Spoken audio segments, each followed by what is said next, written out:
மனிதன் நாகரீகம் எனும் குடிலில் ஏறி வசிக்கத் தொடங்கும் முன் ஒலிகள் அலை கூவல்களாய் வடிவம் பெற துவங்கிய காலம் தொட்டு கல் தோன்றி மண் தோன்றா காலத்தில் முன் தோன்றிய மூத்த மொழி நம் அன்னை தமிழ் மொழி. காலமெல்லாம் கடந்து நிற்கும் நம் தமிழ் மொழி உலகின் மிக பழமையான மொழி என்று கருதப்படுகிறது.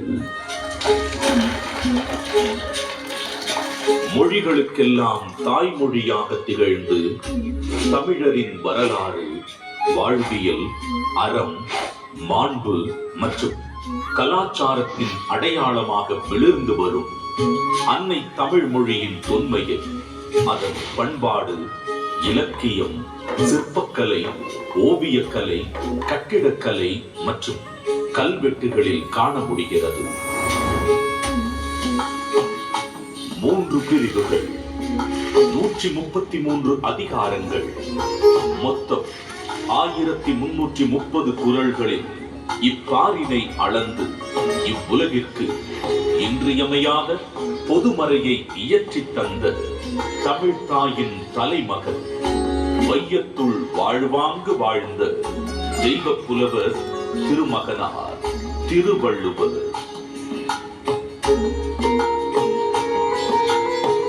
ஐயன் வள்ளுவனின் பிறந்த வருடம் தமிழக அரசால் கிமு 31 என்று வழங்கப்படுகின்றது.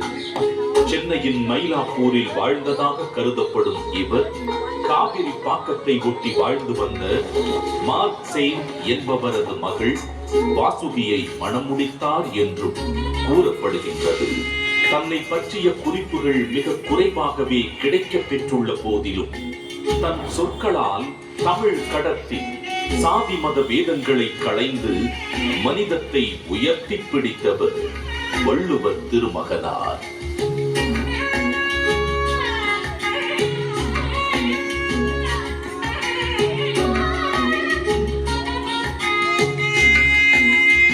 சுமார் 2000 ஆண்டுகள் பழமையான சங்க இலக்கியத்தில் 11 கீழ் கணக்கு நூல்களில் ஒன்றான திருக்குறளை தமிழ் மொழியின் தலைசிறந்த நீதி நூல்களில் ஒன்றென கூறலாம்.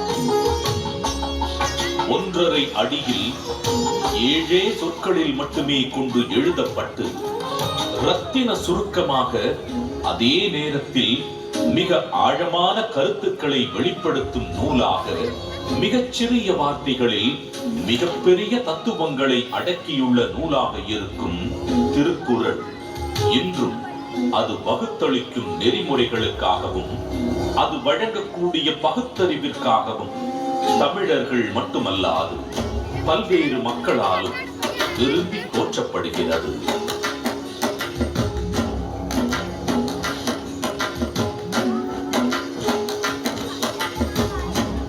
அறம், பொருள், இன்பம் என்று 3 பிரிவுகளாக அமைய பெற்றுள்ள திருக்குறளின் முதல் பகுதியான அறம் எனும் பிரிவு மனித ஒழுக்கத்திற்கு அடிப்படையான மெய்யியல் மற்றும் தத்துவார்த்த கோட்பாடுகள் நிறைந்துள்ளன.